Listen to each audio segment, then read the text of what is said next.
Hi, hello, வணக்கம் and welcome back to our channel Vanashwam Recipes. இன்னைக்கு நம்ம என்ன பார்க்க போறோம் அப்படினா ரொம்ப டேஸ்டியான கோகனட் பர்ஃபி எப்படி பண்றது அப்படிங்கறத தான் பார்க்க போறோம். வாங்க வீடியோக்குள்ள போலாம். அதுக்கு முன்னாடி இப்போதான் நம்ம சேனலை நீங்க ஃபர்ஸ்ட் பார்க்கறீங்க அப்படினா பிடிச்சிருந்தா Subscribe பண்ணிக்கோங்க. கூடவே அந்த bell icon-ஐயும் நீங்க கிளிக் பண்ணி விடுங்க. அப்பதான் நான் போடுற எல்லா வீடியோஸும் உங்களுக்கு நோட்டிஃபிகேஷனா வரும். நீங்களும் மிஸ் பண்ணாம பார்க்கலாம். சரி வாங்க வீடியோக்குள்ள போலாம். இப்போ வந்து ஒரு pan ஹீட் பண்ணிக்கலாம். இதுல வந்து நான் ஒரு பவுல் துருவிய தேங்காய் ஆட் பண்ணிருக்கேன்.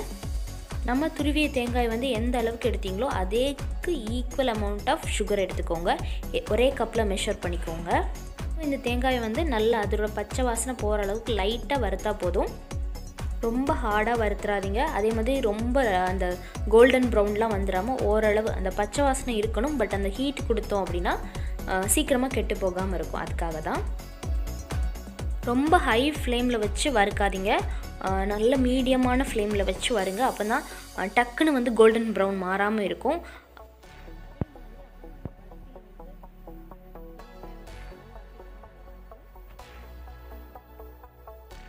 இப்போ வந்து நம்ம நல்லா வறுத்தாச்சு. கோல்டன் பிரவுன் ஸ்டேஜ் வர்றதுக்கு முன்னாடியே நம்ம இத ஒரு பிளேட்டுக்கு ட்ரான்ஸ்ஃபர் பண்ணிடலாம். இப்போ நம்ம வேற பிளேட்டுக்கு ட்ரான்ஸ்ஃபர் பண்ணியாச்சு. பாத்துக்கோங்க. இதோட ஈரப்பதம் மட்டும் தான் போகணுமே தவிர அதோட கலர் வந்து சேஞ்ச் ஆக கூடாது. இப்போ இது இப்படி இருக்கட்டும். நம்ம அதுக்குள்ள சீனி பாகு ரெடி பண்ணிட்டு வந்துறலாம்.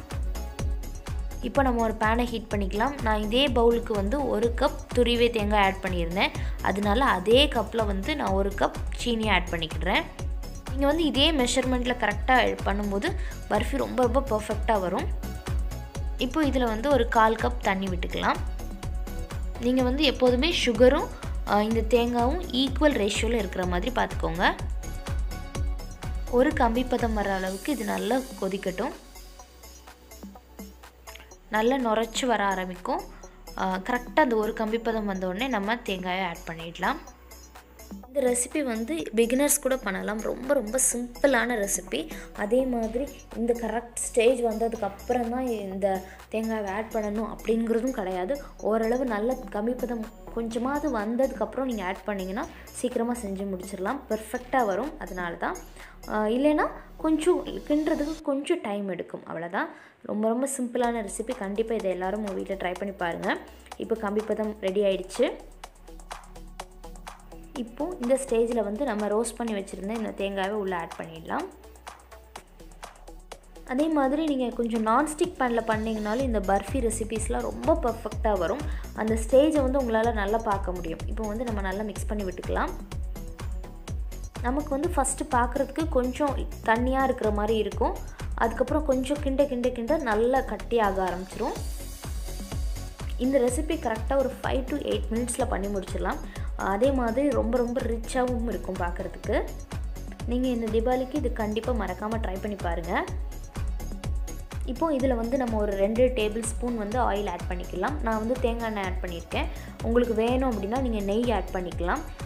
இல்லனா நீங்க வந்து ரீஃபைண்ட் ஆயில் கூட ஆட் பண்ணலாம். இல்ல எதுமே நான் ஆட் பண்ணல, நெய் வேண்டாம், எண்ணெய் வேண்டாம், எதுமே வேண்டாம் அப்படினா நீங்க வந்து நார்மலாவே பண்ணலாம். எதுமே ஆட் பண்ணாம கூட பண்ணலாம். அதுவும் நல்லா தான் இருக்கும்.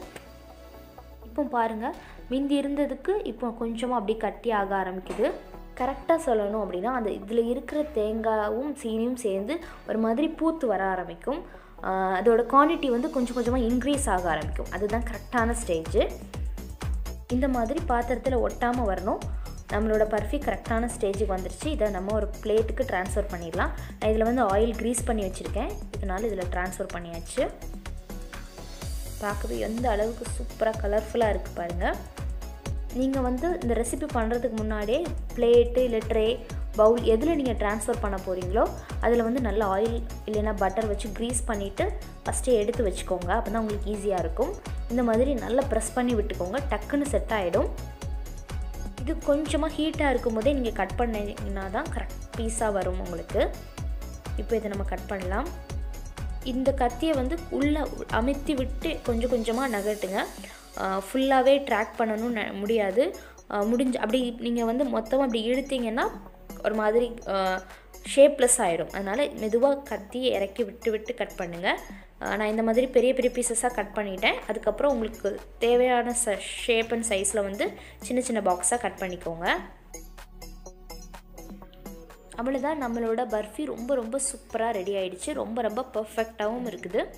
நீங்களும் இதே மாதிரி இந்த ரேஷியோவை ஃபாலோ பண்ணி பாருங்கள். உங்களுக்கும் ரொம்ப ரொம்ப பர்ஃபெக்டான இந்த கோகோனட் பர்ஃபி ரெடி ஆகிடும். உங்கள் எல்லாத்துக்கும் இந்த வீடியோ ரொம்ப பிடிச்சிருக்கும் அப்படின்னு நினைக்கிறேன். பிடிச்சிருந்துச்சுன்னா லைக் பண்ணுங்கள், உங்கள் ஃப்ரெண்ட்ஸ் அண்ட் ரிலேட்டிவ்ஸோடு ஷேர் பண்ணிக்கோங்க. மறக்காமல் நம்ம சேனல் வனஸ்வரம் ரெசிபீஸை சப்ஸ்கிரைப் பண்ணுங்கள். கண்டிப்பாக இந்த ரெசிபியை இந்த தீபாவளிக்கு ட்ரை பண்ணி பாருங்கள். எப்படி இருந்துச்சு அப்படிங்கிறத காமெண்ட் பண்ணுங்கள். இதே மாதிரி சூப்பரான இன்ட்ரெஸ்டிங்கான ரெசிபிஸோட நெக்ஸ்ட் வீடியோவில் நான் உங்களை சந்திக்கிறேன். Until then, thanks for watching this video. நன்றி, வணக்கம்.